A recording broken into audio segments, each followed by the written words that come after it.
Welcome to a new experience for both of us. We've created this channel out of a final realization of 20 years of what can we do together that's creative. And more than 20 years each of having ADHD and needing to figure out how to be, what was the word? Intentional. So this channel, what we're going to be doing as we go forward. I'm Jason. I'm Scott. What the whole point of this is going to be is the two of us live completely different lives. I currently am an RV-ish kind of guy. I say ish because I'm actually going to places and staying at their place. Like I'm going to go be placed for another, for 2 months. I'll be inside a house. But I had been inside my trailer while I was here. And he, on the other hand, I live in a community. I'm a sound engineer, IT specialist. I spend time with community theater, work with local high schools. So there's a lot of activity and a lot of things that happen that keep me going a lot. And while that's good for the ADHD mind, there are things that I don't do that live intentionally. So we're shooting this today, just kind of give you an idea of what we're going to be talking about over the next few months. What we would like to do is sometimes weekly, bi-weekly conversations with each other. We're trying to work some of the logistics for that out, as well as while he's traveling, experiences that he has. And we're not talking about the good things. We're not saying we've got this right. I work, as you can see, in my trailer for a company that allows me to be remote. Right? It's we'll call it a 8 to 6 job.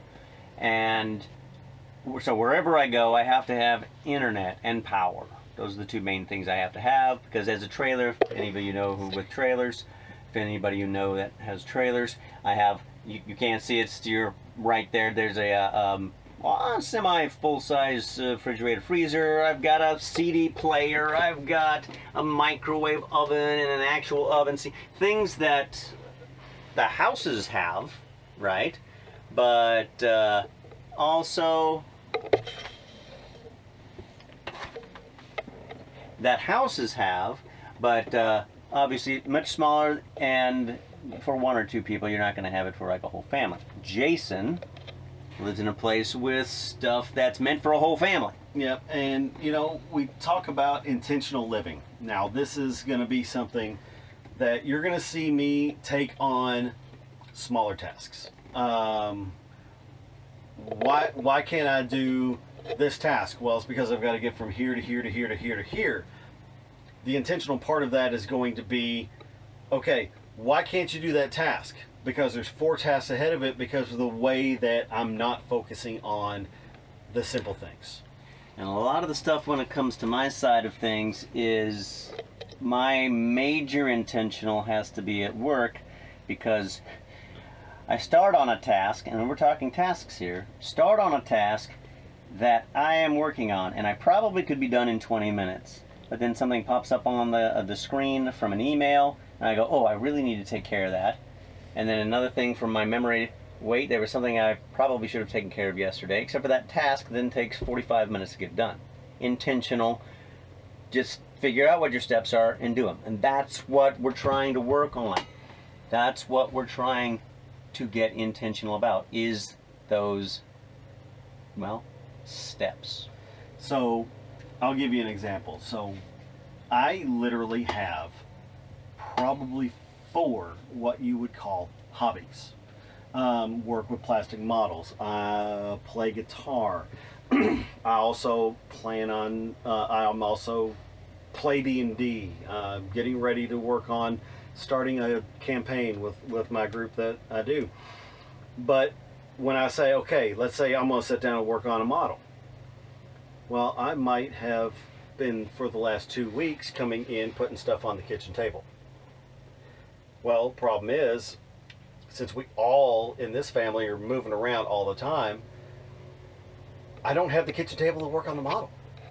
So now I've got 2 weeks worth of stuff that I've got to clear off before I can get to that, and with ADD, when you get into hyperfocus, you get into working in that.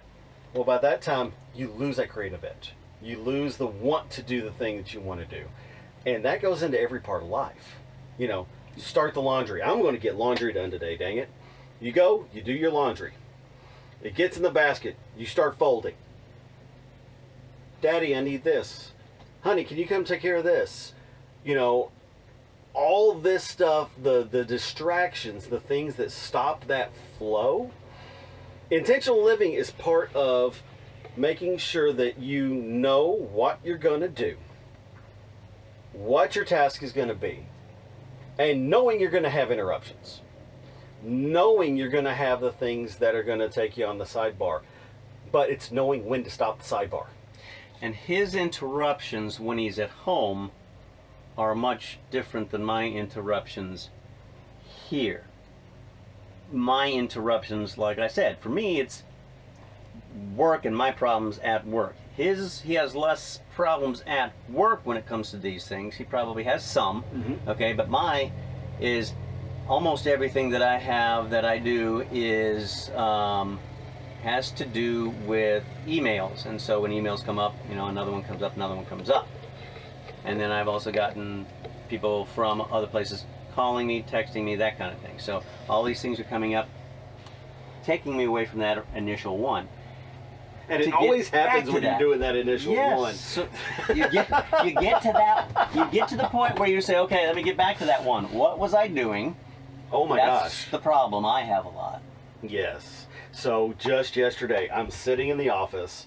I'm working on something. It's an email. It's about a piece of medical equipment. I've got to get it back going. And phone rings. Hey, I need toner. Okay. So take care of the toner. I'm walking down there. My cell phone rings again. Hey, I'm locked out. I've got the spinning ring of death on the EMR, and I'm like, okay, let me finish this and do this. So by the time we get to that, it was 2.5 hours before I sent 3 emails, and I was like, it completely freaked me out. But then there's other times I can sit there, and also I really need to send that email. Oh, wait, what? Yep. Wait, what's? Okay, let me check my tickets. Yeah. Oh wait, let me check this. Let me do. Wait, there's that email again. Let me get back Who to was that that email. sending that email? But yeah, if you haven't started it, and then the problem with if you have started it, then something apparently more important comes up, so you have to start another one. You know that other one's in the drafts. Oh, but then if you've forgotten you started it, you start it again. Then you go look through your drafts the next day and said, oh crap, did I send that one? I did that yesterday. I looked at it, I said, did I even send it? So I had to take 5 minutes to figure out whether or not I sent that one. Because I have to look through, honestly, like 6, 7 different folders. And I have to figure out how to try to search all the folders. Because I have 2 sets of emails. One's my main email, and then there's this other one that they set up where it cannot check through all the subfolders. And I don't understand why. So we can figure that out later. So let me ask you this. Yeah. This week. Yeah. After the big project. Mm-hmm. You had a clear space. Yes. This is what. How much difference did that make for the week? It was great, except for when I started eating something and didn't get intentional in putting the stuff away out of my space after I was done eating, because I was eating honestly while I was working. So if you're unintentional and don't do something to get your space a little clearer, the mind can boggle up again, which I think it did yesterday especially. So I would love to be able to show my workspace, because it is well, how about this? Mess. But here's the other reason. You'll end it. You'll take a shot and you'll put it in. Just say, "I'll show you my workspace." I'll have to take a shot, but I'll also have to sanitize it because HIPAA regulations and things like that. So I don't know if I've got patient information on my desk or just a wide shot. Wide shot. You can you zoom in, just take a look and see if it'll work. But it's one of the things that I'm having to be intentional on is cleaning all that up. You know, I've probably got 3 years worth of pay stubs sitting under my computer monitor.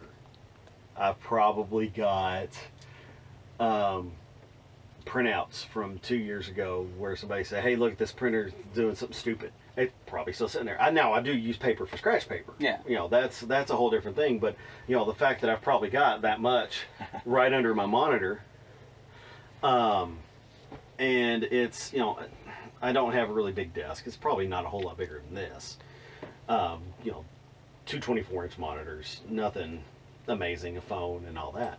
But what we're doing in this conversation is a lot of identifying. And the most dangerous part of it is we have each other to be our accountability. Now, Knowing that the other's going to experience similar or very, very, very same or similar things. and we know that the other one's not always gonna be in a place to do it. Now, that's why that's why I kind of shoehorned this situation.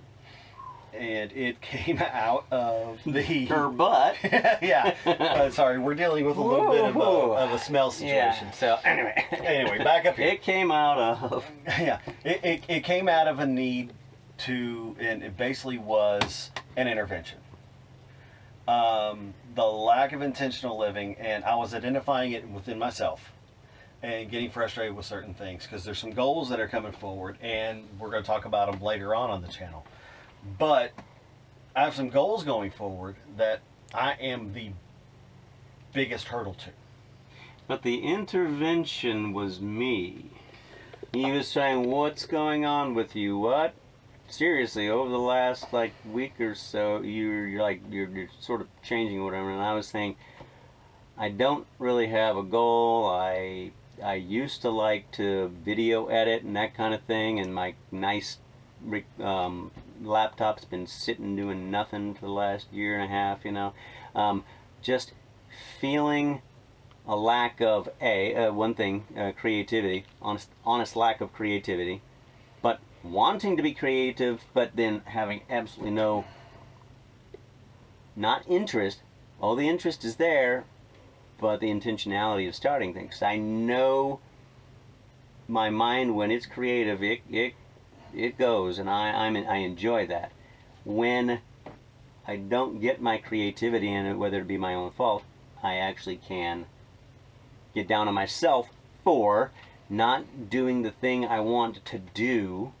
And as he was saying about the models, he hasn't been able to do, or the things that he wanted to do, and that's going to get him down, so we can get depressed. And I was getting depressed. So his intervention was a good thing. It wasn't like, oh my gosh, I need to, well, it was sort of, I need to stop you spiraling. Where are you spiraling to? And some of these conversations, the one thing about the two of us is neither one of us is super private about the things that we struggle with.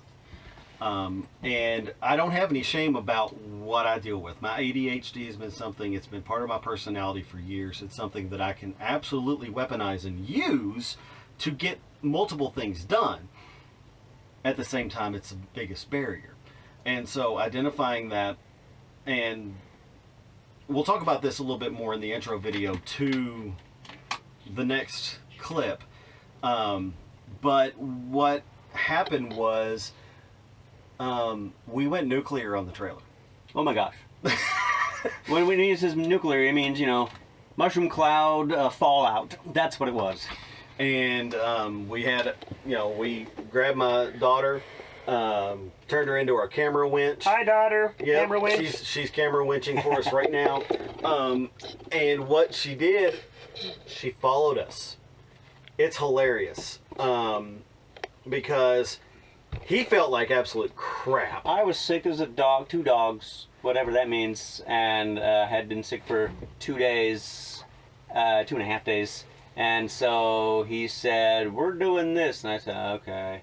And I was still sick while we were doing it, so I had no energy to go against most of what he said.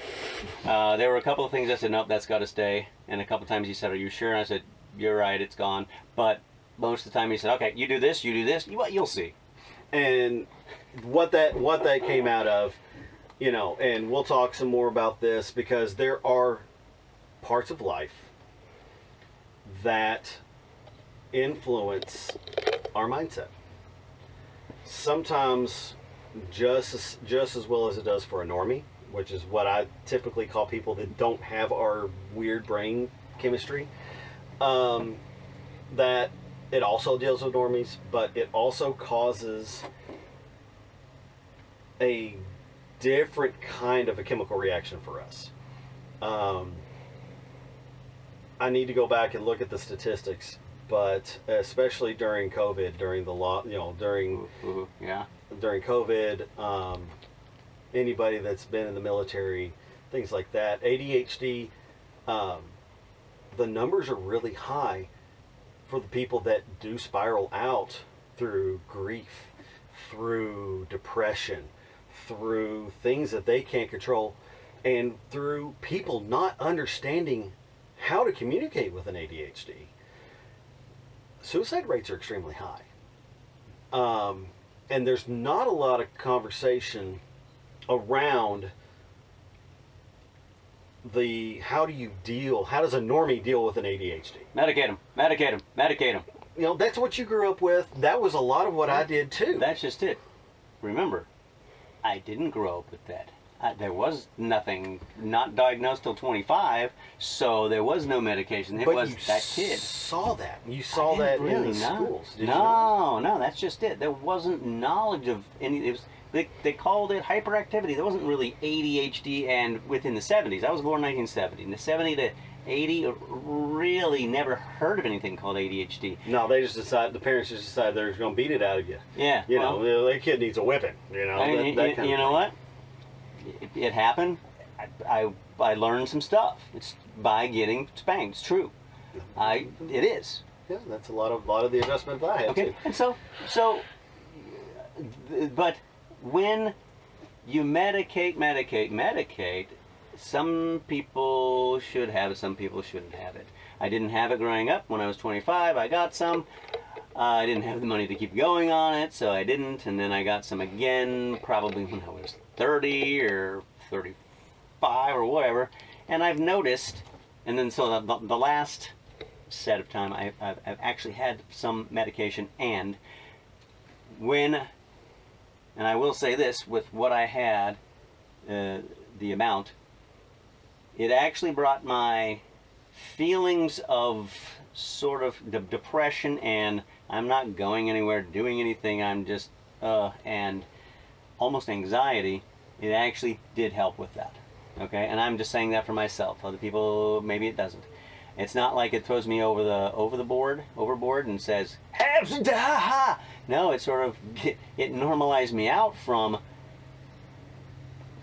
because I felt going nowhere, doing nothing, to, hey, I can get some things done. I don't mean like I can get some things done today because I'm feeling so let's go, but I can get some things done, let's move on. You know, that's one of the bigger things. Whenever back over the last few years, I've been able to manage quite a bit, but I have been in the last probably about year or so wanting to talk to my provider about maybe trying to turn some of it back on. One of the things that I noticed, especially for me, is I medicate with caffeine. My particular version of ADHD, because I mean there's papers written about me at the University of New Mexico somewhere, but what happened is mine is actually a dopamine overproduction, so I'm always trying to fall asleep. My brain then generates its own stimulant to counteract the dopamine. So the only medications that really work in my head is Concerta and Ritalin. And at one time I was taking one in the morning, the time release one, and then about 3 o'clock I'm going, got that changeover, take a Ritalin booster in the afternoon. and that would get me through the end of the day. That was really prevalent whenever I was in college. I mean, I went through stuff when I was in high school. They had me on a beta blocker because it showed some properties to help with ADHD. So I didn't like the stimulant course. I didn't like some of the ways it made me feel, even though it worked. So they put me on a beta blocker. Went to a cross country race. Forgot it that morning. Didn't have it with me the morning of the race. It was an overnight trip. So then I'd had enough time for that beta blocker to get out of my system. Set a 30-second PR. The beta blocker was actually slowing my heart rate. I couldn't perform in the race. All of a sudden, I went from, JV to upper mid-pack varsity speed. It was ridiculous. But that conversation is something I want to go through later. We'll table that one for one of our podcast style conversations, because what that's going to bring is, what do you do to cope? What do you do? We're going to cover all this stuff, and I want to go through. I want to cover the ADHD, but there's some other things that we're going to cover too, because ADHD life can be fun. Oh yeah, I won't say that every ADHD person is an extrovert. It's not the truth. I can tell you how I am. I can tell you how he is. And I know in the way that my brain works in certain situations, I'm called what I call I'm on. Meaning, somebody says something, I gotta come back, I gotta something that happens, and I'm quick. Other situations I'm not, and most situations I've seen him in, he's like got something like almost every time. And there was the other day where I was in a situation and I didn't feel on, so I was like, okay, well, I can't go in any direction, I can't think of anything quick enough, so I'm like, oh, I'm not on, okay, and then there's those times where you're on, and it's just, you're the funniest person there, and people want to be around you, they want to listen to you and talk, and then you say this little thing, and you're not even way blowing it out or anything like that. It's like, what? Anyway, it's an interesting thing that goes on in the head. So, kind of in a way to kind of wrap and go in, for what the intention is going to be, we're going to see snapshots of life travel. Scott's going to do a lot of the, RV life. It may not even focus on ADHD whenever it happens. It probably will show what an ADHD person does, and I'm not necessarily saying, oh, this is because of ADHD, but you'll get to see some things. It's interesting. It'll be. And a lot of what I'm going to be doing, and I haven't even talked to him about this, is I have to get out of a rut. I have to get active again. I have to start living with intention and moving towards being healthy. I was a runner in high school. I competed at the Division I level in college. And then when my body said no more, I just stopped. I didn't do anything athletic, and probably haven't in the last 20 years. I might do certain things, like go on a bike ride every once in a while, or go on a canoe trip, but the idea is intentional still. Being intentional. There are days when you have to do the things that you don't feel like doing. Adulting. It's more difficult when your brain is literally fighting your body. And what he's talking about, doing something healthy and whatnot, don't let my size make you think I'm healthy. Don't. Just because I only am maybe 150 pounds doesn't mean I go out there and I'm running every day. I'm not running any day, okay? I'm not. I'm not going out and riding my bike every day. I have a bike out there. I've had it for over 2 years, and I've ridden it 4 times. I have a kayak. I've now been in it twice. Once with my youngest. Yes, okay. And when it comes to intentional, what he's talking about here is getting more active. What we used to do in high school and after that was we were parts of groups that were active.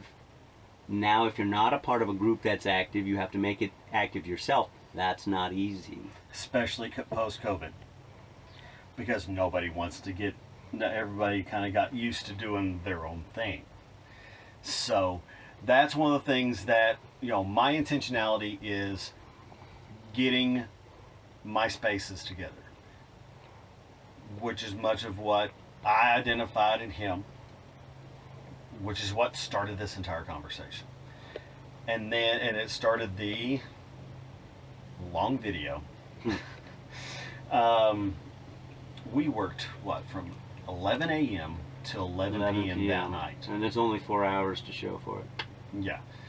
And what that time period was literally, why do you have this? What are you doing with it? Will you use it again? And you'll see there's some things that were like, yes, no. And there's things that he's like, and I'm like, no, you will need that. Don't. There's things where I'm like, really? And he's like, oh my God, that has, you know, this kind of a meaning. And I wasn't that active when I was that sick. No. I just said, no, this is why. But so we're gonna move forward. You'll see conversations where we're gonna sit down. We're gonna put down, here's what we're gonna talk about. He's gonna be where he is. I'm gonna be where I am. We're gonna put it together. The plan is to not only have it here on YouTube, but we're also going to try to put it out as a podcast once I pull the audio. And what we're going to try to do is we're going to have the primary videos are going to be the podcast and conversations. He's going to be going, you'll probably see Scott live more than you'll see me live. If he goes live, or if he does a short, or if he does a video. We'll just say, I'm going to be moving to different places, so it's easier for me to say, hey, look at this new place, as opposed to Jason to say, hey, here's my table again. Absolutely. Absolutely. And that's going to be, and you're going to see a lot of that, and you're going to see snapshots from me. Basically, the idea is I'm going to be laying it out. It may not be pretty. One of the workspaces I've got to do is my audio edit suite. It's literally a corner of my bedroom. And I got it set up, got it going. It's right inside the door to the bedroom. And it's literally where I just drop stuff. Or I've got these folded laundry. I don't have the time or the energy to put it up. It's going to sit on the keyboard. You know? Yeah, I always put my laundry away. You're going to see that part of the video. Oh my gosh. So, there's 4-hour video coming up. I'm going to put this together first. Yeah, the 1 hour introduction, the 4-hour video. So, and that's, so we're 34 minutes, so we're not that bad. Well, it'll be shorter. Yeah. And then we're going to do a short intro that's going to show you the aftermath. Then you're going to see we're going to also put together what it takes to get you ready, to get you rolling, because you're going to leave today. I got to leave today in like 3 hours. So we're going to do that. We're going to shoot that video as well, and we're going to put together that intro. I hope to probably have all of it together. This video I'll probably have together, well, you're watching it right now, but we're talking, it won't take but a couple days. And then what we'll do is we will start getting the snapshots. The snapshots are going to be, I'd like to do the talks, what do you think, bi-weekly? We'll start, I'd say start bi-weekly, just because time and whatnot. I'm moving into Eastern time. Oh so, gosh, you are. Yeah. Even though you're going straight north. But yeah, there's a little bit. Time frame or whatever. I mean, I'm going a little bit off to the right, but yeah. So, yep. Okay, so I hope this is enjoyable. Well, maybe not so much enjoyable, but informative. And then we're going to break some of that. We're going to break some of that down, and we're actually going to probe on each other. Even though we've been friends for 20 years, and we've had discussions over the years, we've never really dove into certain things. And I think it's going to be interesting because we've supported each other through a lot of situations, but we also have kind of left the elephant in the room a few times. So it'll be interesting to see and go through some of those. But again, you know, if you want to, you're not going to hear me say like and subscribe every. That annoys me to death on all these channels. Even though he said you're not going to hear him say it. So I'm make not, sure you bleep that out. You're never going to hear him say it in the... Okay? Yeah, no. I'm not going to say it on every video. But the idea is, I want to see the people that want to see the RV life. I want to see them, you know, get in here and watch the things that you're doing. Because I'm a single man with a dog. Lost my wife 5 years ago. That's why one of the reasons why I am doing what I am right now, right? So a lot more you can learn about that later on. Yeah, and stories. You know, I'm going to think of stories and tell stories. You're going to think of stories and tell stories. This is literally going to be just a snapshot of two grown men who literally, our brains function like 11-year-olds. Oh, my mother even said, yeah, he's 52 going on 16. That's what she usually said, and maybe 11's a little bit better sometimes to say that.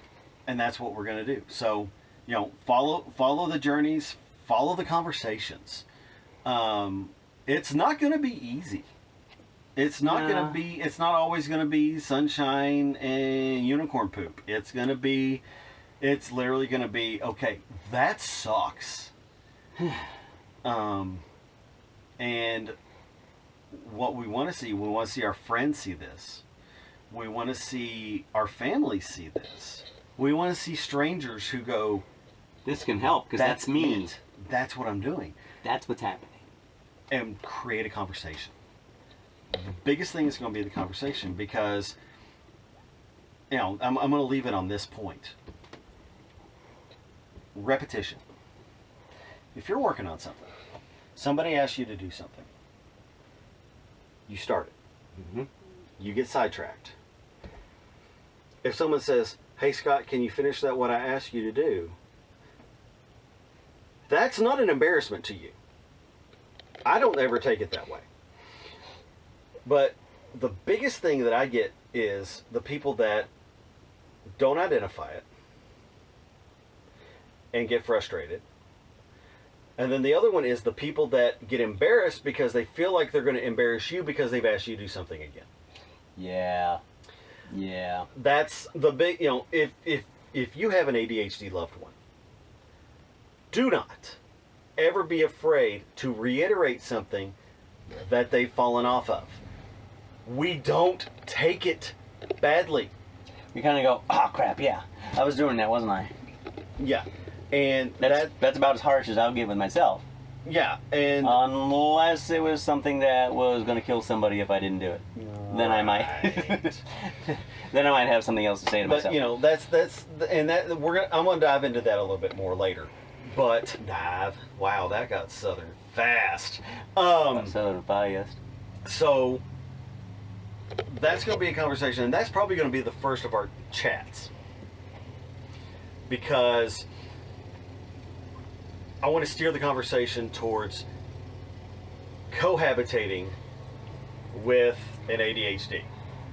Not ADHD with ADHD, but maybe sometimes some coping mechanisms for ADHDs to lay out to their significant others who are normies. That's going to be the thing. So that's probably what we'll have the conversation next time. I'm Jason. I'm Scott. We'll catch you on the other side.